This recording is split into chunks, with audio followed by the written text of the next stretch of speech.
Everyone, and welcome to today's webinar. I'm very excited to have with me Jim Wichman. Jim is a board member here at Employee and Family Resources, and he is the founder of Inspired Edification. Jim is here to share a very personal story that I hope inspires and motivates you as we are in Mental Health Awareness Month, and we want you to start thinking about your own mental health and the different ways that you can nurture that. Jim, take it away. Perfect. Hey, thank you very much. I'm very honored to be here with this. And when it comes to telling the story about the journey of mental health and support, it's really kind of comes out. There's little steps that kind of went along the way with that. So, any chance I get to support people when it's talking about how do we take care of ourselves, I certainly feel very honored to do so. But before we do that, I'm going to try something here. You see, um, as a parent, I know we're always trying to do the best we possibly can. And I probably was a much better principal of 25 years than I was a parent of 28 years. But one of the things that I started young with a parent, because this is a thing I really believe to be really true, is if my children know good music, then I must be a good parent. That's kind of what I would relate on. And I put this into a sense of if they're going to know good music, it's what songs are we talking about? And it's actually songs that you would you would know right away at the beginning when the first started, Sweet Child of Mine. So you hear the music at the beginning and it kind of comes to flourishing with that. And I really didn't know why I did this, but is something that stuck with me. And so much that my daughter, when she got married, one of the songs we had was a version of Sweet Child of Mine. So I think of Sweet Child of Mine as when I was in my late teens, early 20s. It was like that was the party scene. When I'm in my early 50s, it became a moment special to my daughter, reminding me that she is my sweet child. And it takes me back to those memories, those moments that we have that really just kind of like free my brain of all the stresses that are in the world and so forth. But I never really understood why music was so important to me till I started really getting into it and thinking about it. So when we did this at the wedding, we played the Sweet Child of Mine version, the non Guns N' Roses. And then of course we once we got done dancing, we went right into the party and there was 20-year-olds on the dance floor and 50-year-olds on the dance floor, 80-year-olds on the dance floor, and teenagers on the dance floor. It was amazing how music brought people together and it just filled my soul. And it was most of the music is something that I was able to connect with. So then I go back to my childhood. So your childhood growing up, music became very important to me. Van Halen was one of them. And, when we talk Van Halen, we talk David or Sammy. I'm more of a David. Sammy was great, but I'm more of a David guy. And I remember a story of riding in a car with my friend Mike Schooley. Um, and Van Halen 5150 was playing. And I remember for a moment there, as he was playing, as the band was playing,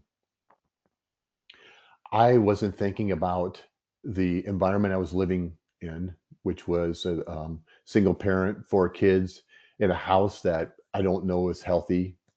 DHS isn't there, but I'm not sure how clean.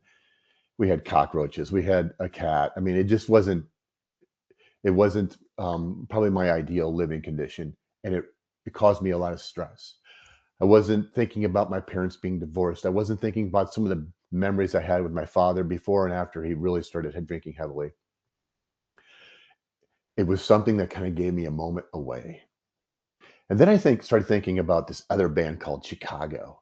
And when you think of Chicago, you think of like the 70s with the big horns, or the 80s when it was all about love. And I remember my most advice I've gotten about how to have a relationship with a girl came from Peter Cetera, the lead singer of Chicago. Crazy, I know, but that's actually true. And how I played that out. But the Chicago to this day, when I'm having those moments, it's music I listen to. It takes me to a place that is soothing and probably escaping more than anything else. But I remember those stories that go along with them. So I'm going to try something here. Hopefully it works. I know that whenever we bring people together, it's an opportunity to build community. And I know that we're virtual, and actually, I can't even see half all of you, any of you. But I'm going to try something out here. I'm going to have you think about what is the band or group or performer that you listened to when you were 16 years old. And for some of you watching, that could be 35 seconds ago or 35 plus years ago. I get it. But then I'm going to put up a QR code, and if you could take your phones out, and if you could scan the QR code, and then put up the band, the performer that you listen to, and if you can do so, maybe the album or the song that takes you back to a special memory, a special memory. So here we're going to try to get this figured out. There's the directions. And now I'm going to break presenter mode for a second and slide over to this QR code. Whoops, get the wrong one up here. Of course, that would work that way. Okay, so here's the, well,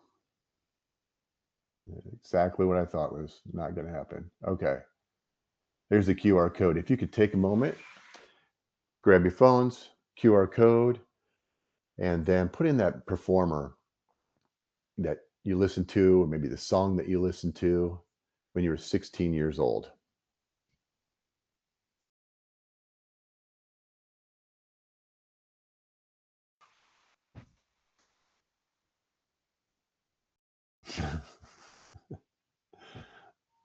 And then Jim, if you could zoom in a Yeah, little bit so we can well, see it. we're going to try to do that. Thank What you. happened there? I did something wrong here. That's okay. There we go. Can that work a little bit? There we go. Yep, zoom in. There we go. I'm Oh, starting to see I it just now.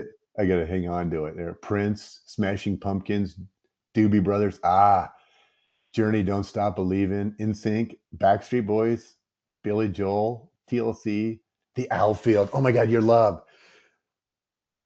I get the opportunity to travel throughout the country, and I play this little game with people too. And I'll play Your Love, and they can't get, Josie's on a vacation. They know that part, but they can't get to the Your Love. And then when you mention The Outfield, he kind of struggles with it too. Look at that. Simple Plan. I don't hear any Beastie Boys on this one. November Rain, Guns N' Roses. What a great song. 10,000. Boy, that's a new one for me. Disturbed. 10,000 Fists. Oh my goodness. That seems like I got to do some research on that one. Flagging Molly. What's left of the flag? Am I saying that? Flogging. Maybe it's flogging. But do you see anything on there that whole lot of love? Nice one. That song doesn't get enough attention. Closing Time. What a great song. That takes you back to memories. For me, it was probably if I was in college and it was playing. Definitely reminds me of it's 2 a.m. You got to go. Crocodile Rock. I think I look at this, I think of like you can tell there's different generations and different vibes and so forth. So what does this have to do? Thank you for doing this, everyone. So what does this have to do with um, mental health? One of the things I know is this: if we're not intentional with getting to know people, we don't know people. So you travel throughout the country, small people, groups of 14 to 5,000. And one of the things I come across is everybody knows everybody. They say in the small town or in the hallway they work in or their company or whatever the case is, when it's actually not true. I say that because I'll say, stand up if you learn something new about someone that you work with. And usually 100% of people stand up because they never take the time to truly get to know someone as a human. So real briefly, I really a keynote if you want to that I use is putting it into 4 segments: centering, keeping yourself at the center, and what does that actually mean? Recognizing the shattering that we spin in, how do you support, and then shake the world as you go by. But I want to focus more on the shattering, and how that relates to my journey and so forth. So this is actually artwork from my 15-year-old daughter, and you'll learn more about her later. But she created this piece of artwork, and she just doodled on it. Sometimes you have to shatter before you grow. And I think about that. Sometimes you have to shatter before you grow. What what is shattering? Do we have to have these big dramatic events to become shattering, or could it be what are those events? And often we don't think about it. We see people that are coming in and maybe they're off a little bit and maybe they're grumpy. And so what we do is we kind of talk about them a little bit more, and we don't really see that regardless of their title, they're humans first. So whether you be the boss or the ones being supervised or whatever the case is, there's great value in seeing people as humans first, title second.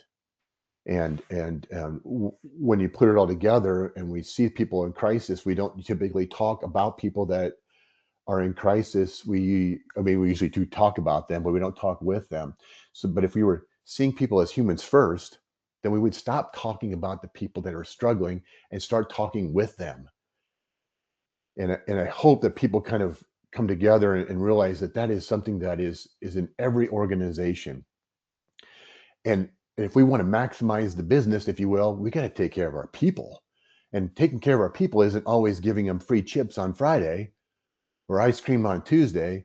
It's really building that inside of them that they actually matter. And it's not just words on the wall, it's words from our mouth, it's actions from who we are and what we're about. Because in the absence of that, we're just in a job, getting a paycheck, going home, and we're not connecting with people so that we can maximize our superpowers. And I think that we always have to, in order to do that, we always have to got to look through different lenses a little bit. So I put this up there for, it's a far side for those who are my age. So you look at this and you see that the elevator's out of order. So instantly our brain is taught that the elevator doesn't work. Well, this elevator works. Because if you look at the top, it just goes to the seventh floor, then the second floor, then the first floor, then the third floor. It just goes out of order.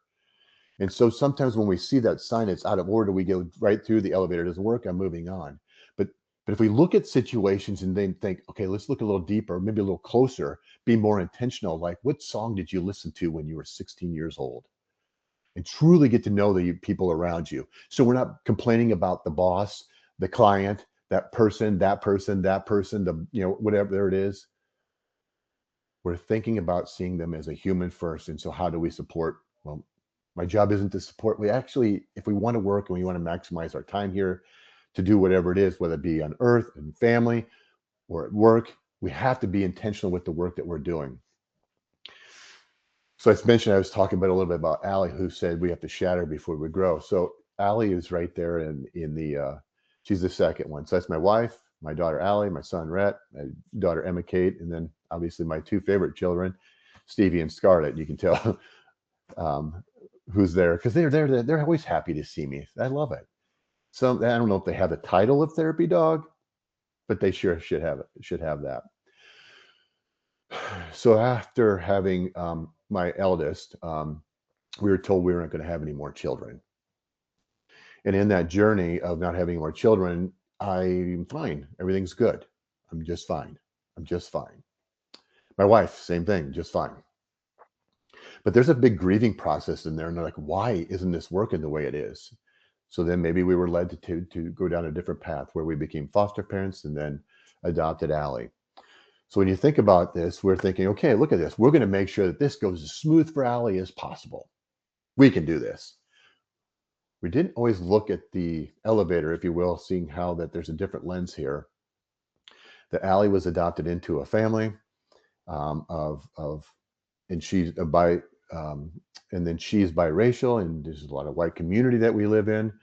And it becomes like she had a lot of things going on, and her shatterings were like different levels, whatever the case might be. However, our shatterings were there as well, and we weren't even recognizing them just along the way. It continues to be a very good, talented person. But then I think about, like, what does this mean to me? See, we're always taught to put ourselves in the center. And we're thinking, okay, that sounds very selfish and so forth, but it's not selfish. If we don't take care of ourselves, the next thing we know, we've got nothing else to give anyone else. And then what happens is we become very temperamental. We are like not being the best person we are. In fact, if you look at this right here as a principle, I was putting everybody else in the center except me. And then my children and partner, my wife, everybody just pushed out. And so I'm making sure that my colleagues are taken care of, my students are taken care of, my parents and students, the community is taken care of, and then friends and extended family. And eventually I got to my own personal family, because why would I need to do that? I certainly am not taking care of myself. In fact, I got so good at taking care of everybody else, the accolades came and everything was wonderful. So you never knew that I was actually struggling. Heck, I didn't even know I was struggling, because in my world, everything was fine. Everything was fine. Everything was fine until it wasn't fine. but I was okay. Keep supporting. I didn't see that my shatterings were happening and it wasn't anything traumatic, like a death or cancer. My shatterings were happening and I didn't even know it because everything to me was fine. I kept saying this. By the way, when I do this, if you can't see, this is me like getting filled up, getting filled up. So so as a principal, one of the things that teachers would come in and talk with me a lot, and a lot of emotions that were usually in there, and I wasn't equipped. Now, I want to be very clear. I'm not a psychiatrist. I'm not a therapist. I'm not a counselor. I'm not a psychologist. I didn't stay at a Holiday Inn last night, although I am out of town. And I didn't play any of those on TV. For those who are like, why did I just say it? It's supposed to be funny. But here's the story. Teachers would come in and I would say, hey, I think we have 3 free therapy sessions through our EFR, Employee Family Resources. And give the number and they would go. And I'm not sure if they actually took me up on, that offer to go do this, to have the therapy and so forth. But there was this one teacher that came in and she says, Jim, I think I might do that. Can you tell me what it's like to be at therapy? And I'm like, in my head, I'm thinking, I don't know, I'm fine. Remember, I'm good. I don't need this. But that shook me because I tell these people, look at me promoting mental health, and I'm not even practicing it myself. I'm taking care of everybody else. I'm never taking care of myself. So I went to therapy, made an appointment, go see Shannon. I sit there with Shannon, and it was fine. It wasn't like the faint chair like you think of. I was just in a chair, and we're just talking. Good. I leave. I'll go back for a second one. I got 3. The second one came in, and Shannon's just talking to me. And then she asked me, what's my earliest memory? Earliest memory? Well, that's an easy one. I was 4 years old. It was in the middle of the night. I was sleeping. I heard some screaming. So I went outside my bedroom door. I took to my left, and there was my dad on top of my mom with his hands around her neck, screaming. And all I could hear her say is, stop. Jimmy can see you. But I'm good. I'm fine. I don't need therapy. In Shannon's eyes, I can remember it was like went from this to this. She wrote something down. She's like, interesting. Now, Jim, tell me about to describe the inside of your car when you were growing up or now, or what's your bedroom look like and everything like this. And I was like, oh, my bedroom's been clean from as a kid. It was clean as an adult. I mean, teenager even, I had a clean bedroom, made my bed every day. And then then I got married and my clean bedroom became like my half was very clean and picked up. And then that space got a little, then my fourth in my bedroom. And then eventually just things took over the bedroom. I don't want to throw anybody off the bus, but there were some other clothes actually and so forth. But that's okay because I had my bathroom sink. My bathroom sink is clean as can be. I look at it every morning and think, wow, this is going to be a good day. And I was going on and talking to Shannon, and I would say, but then when I come home, there's like a curling iron on there. There's a hair dryer on this clean sink, long brown hair. I was like, come on.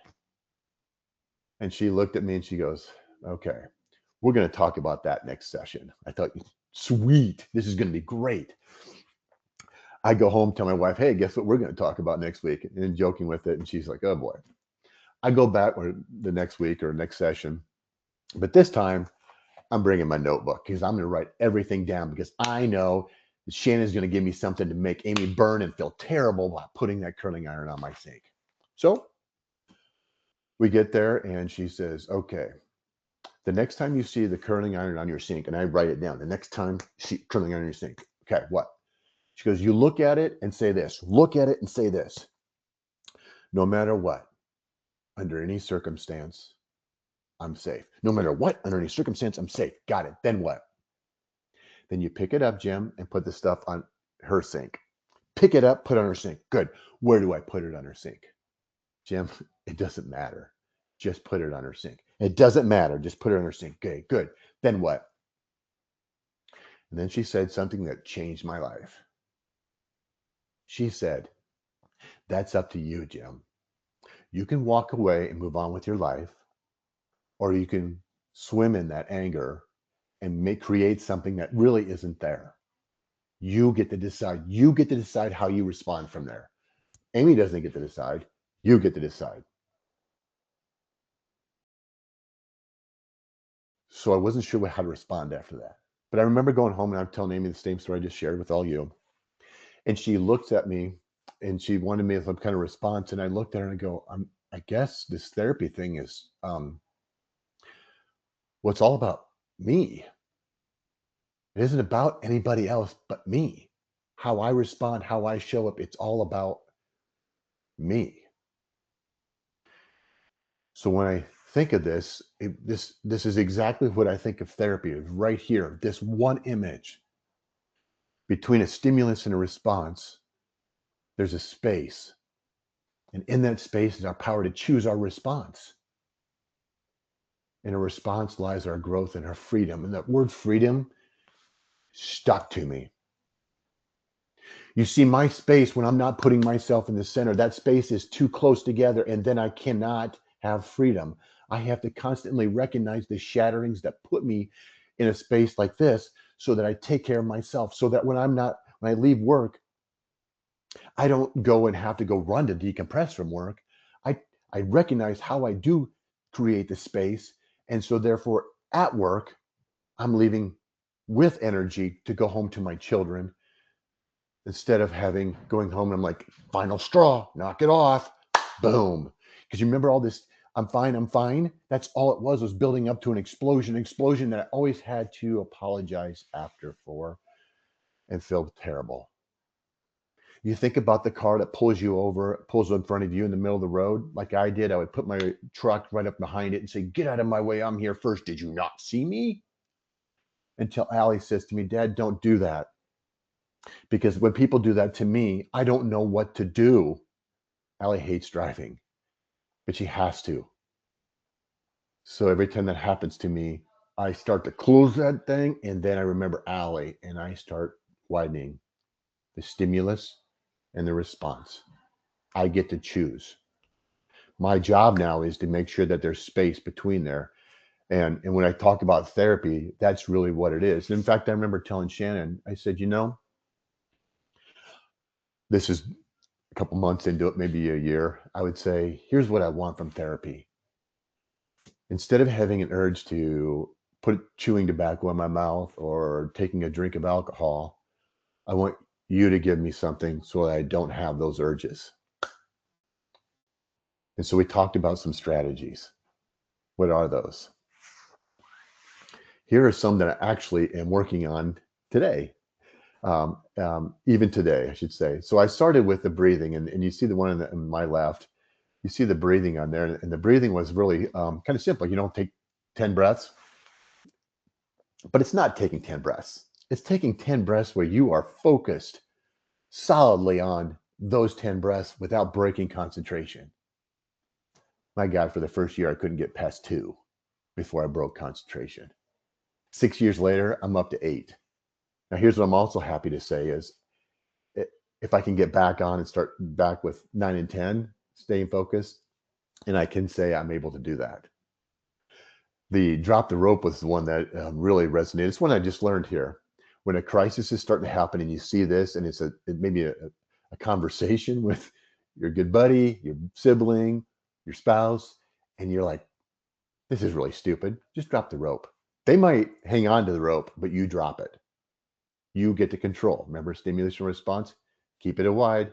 You get to control. So I dropped the rope.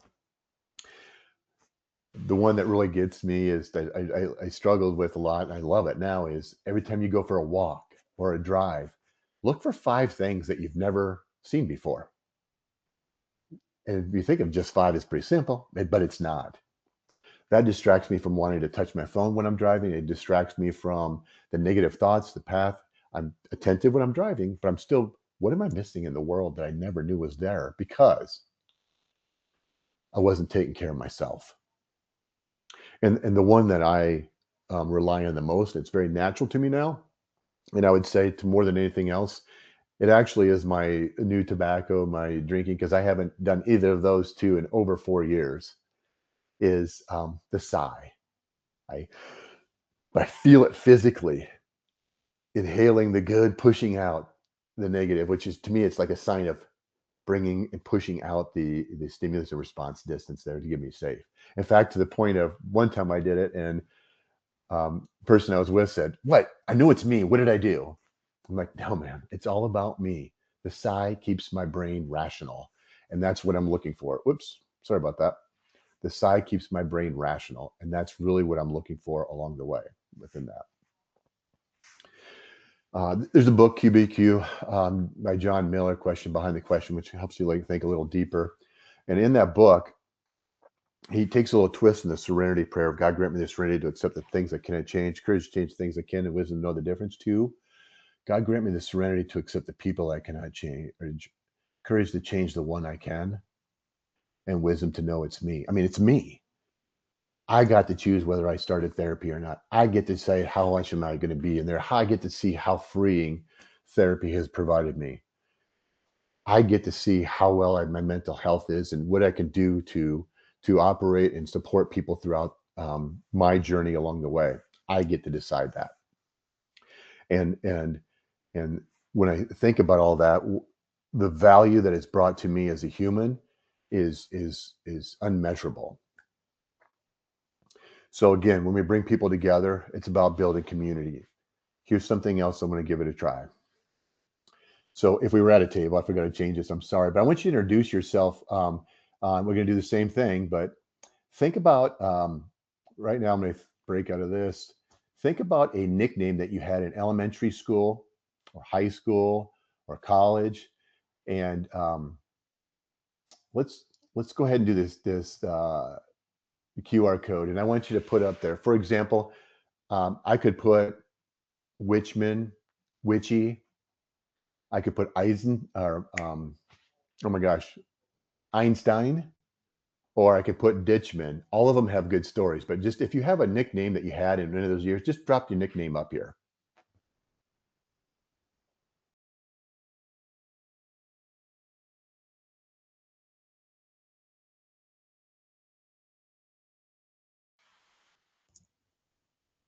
Hopefully this one's working too.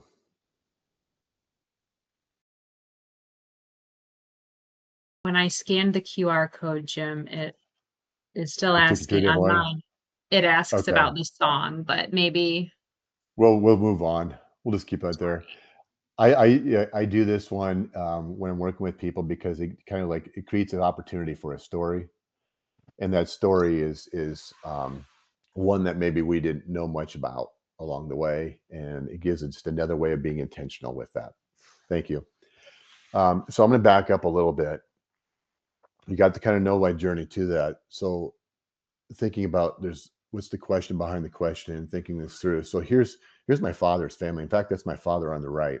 And if you look at the picture on the left, um, my father's the one with this kind of his chin down, looking up. He's one of the youngest, but there's no dad in this picture. You see, all of them grew up without a dad because he died shortly after this picture was taken. He was out of the picture, but he was. This is. I mean, excuse me. This picture was taken shortly after he passed away. And I think about this, and so when I think about the absence of my father, well, he didn't have an absence of his father, which gets me to believe that I think every parent is doing the best they know how. There's probably not the best book in the world. There's parenting books now, but there certainly wasn't then. And we think about this, how do it? I think every parent is doing the best they know how. But I do know that this guy kind of looks a little ornery, which is probably true, but he did make a good decision. See, he married this beautiful woman, and together they had four beautiful children and one terrible barber. Think about these pictures here. So these are my siblings growing up. And this is about the age about when my father left or had to leave for making bad choices. He never got to see the experiences of these children growing up, but the system, the school system, the community always saw potential in us when even when we didn't see it in this. So I look at this and I think of, yes, there's a bad barber within there, or high, maybe that was the hairstyles back then, I guess. When we think about the character and what my mom went through, she wasn't there when we left to go to school. She wasn't there when we got home because she was providing. And people of this community of Atumwa never, ever judged us. They never judged my mom. In fact, they said, Teresa, how do we help? Teresa, Jimmy's got a football game in Fairfield. Do you have a ride? Because we know you being there is important. They never once judged the children or my mom. They just put their arms around us and said, here we do. And I personally believe it's because they saw potential in us, because they didn't look just at us. They saw the human that was there. And because they did that and worked with my mom, we all grew up. Yes, we were receiving support from services, and what I kind of forgot to leave out, I left out there is we were actually homeless for a period of time. A house fire took the house. We had to find a place to live. We weren't on the streets because the people of the Tumble would never allow that. People took us in. Our family was kind of split up a little bit for a while there as far as different homes. But because of that community, because of my mother and how they just poured into us, we now have 4 families, one serving military, 2 serving education, and then you can go on down to the next generation, and it becomes the nurses that are involved with. I mean, just the amount of people that this person right here has survived and grew and worked together. All of this is because of a community pouring in. All of this is because we started taking care of ourselves. All of this comes together as who I am and what my why is. Now that I can see clearer, I pour myself into others, taking care of myself first, and then supporting others after that. And I think of the stimulus and response, and I think about, well, how do we do this? Well, we got to keep ourselves at the center. And I think of this chair. This chair resembles something that I implemented in the principal's office. Was that was a no talking chair. Anybody who had needed just a moment, they could go sit in this space, and no one would talk to them. Because you think about it, at work, the only time that you can really fully be by yourself typically is if you go to the bathroom or go sit in your car. I think of that, just like the craziness of all that, where we don't really pour into how do we take care of ourselves and make that time so that when we leave, we definitely have energy in our tanks, and our space is there between the stimulus response. And I'm here to remind, we're one action, one word of helping people get through the day. It's all it takes. And I also, one of my favorite quotes that I have to remind myself is, we don't have to do it alone. We actually were never meant to do so, but we tend to want to do it by ourselves. I'm briefly going to go over one last thing that I like to do is, if you want to be intentional, find out where people went to high school, just simple high school, and ask their mascots. There's some really funky mascot names out there that just crack me up. You have to reach out to me to hear some of them. I also believe in this, Toda. This is like a motto that I really kind of helps me keep the space, but it also helps me keep purpose. I tried to change the world. I really do. But when I can't, I just make sure that I shake it as I go by. And I shake it as I go by. It's just those little things of intentional. Be very intentional. Greeting someone, complimenting someone, just sitting down and getting to know people, asking about their high school, asking about the song that they listened to when they're 16, ask them about a nickname. That's a fun thing to do, by the way. But if we're not intentional, we're not taking care of ourselves, and we're not taking care of others. And we need to be taking care of ourselves and keeping ourselves in the center. So just a real brief review: embrace the shatterings. And the shatterings don't have to be the big things like cancer and death. They could be a rainy day, flat tire. It could be the 3-year-old who's insisting on putting their shoes on when you're racing out to the door. It could be the baby who throws up on you on your way out the door, and you're late for the meeting that you're hosting. I mean, it could be a lot of things. We have to name them and say them. And I bet when we do this, we start bringing people together because we have like. And then when we're not okay, don't say we're okay. I need a minute. I need a minute. Go take the minute. I'll help support for whatever this case is. Our actions represent our center. So I'm taking care of myself with going to therapy now. My actions didn't always do that. My actions described that everybody else was important over me, over my family. Reflect on those actions. Sometimes just sitting and listening to someone, or having a space for someone, is all it takes to help them get through the day, the week, whatever it might be. And then I guess, be intentional. Shake the world as you go by. What a great opportunity. And I love talking about this one because it feeds my soul. uh, more than anything else. And again, please remember this: one action, one word away from being the difference for someone. It's so vital within how do we take care of it? What is one or two strategies that you'll be taking to put yourself in the center? I want you to be a reflection. Hopefully, that will be a reflection following this little webinar.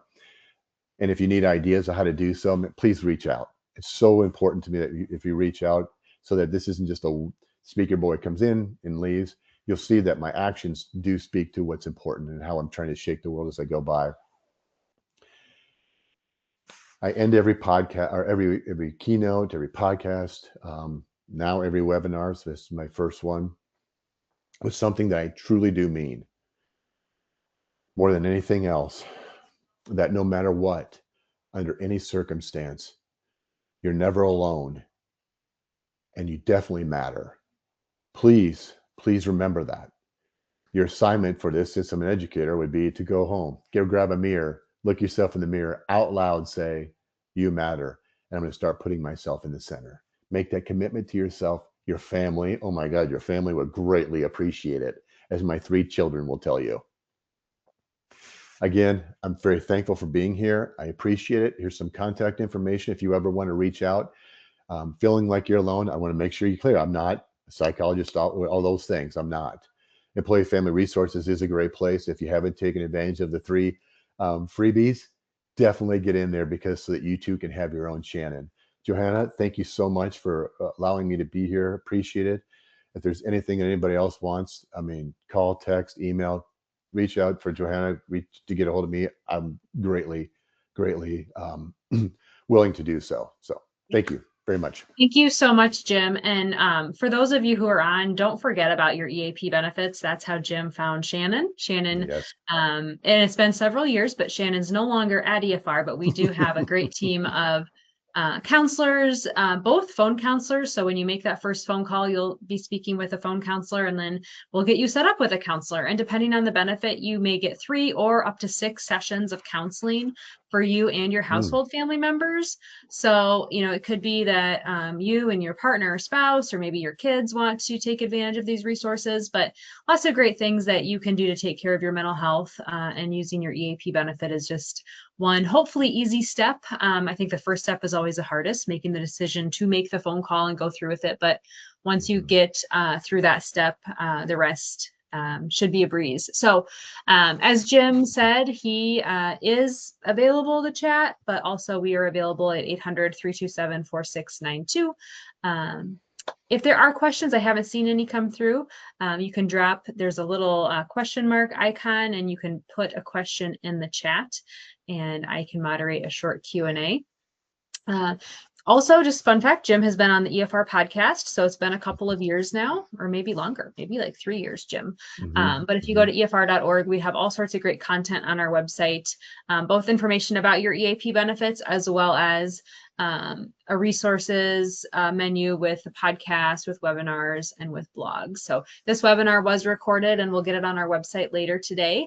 I'm not seeing any questions, so we won't keep anyone any longer, but thank you so much, Jim. This was wonderful. I've heard your story a handful of times, and I never get tired of hearing of it. It always inspires me. So I'm grateful for you. Thanks for all you do for Employee and Family Resources as a board member, and what you're doing in the community. So go shake the world, everyone. Thanks. Bye.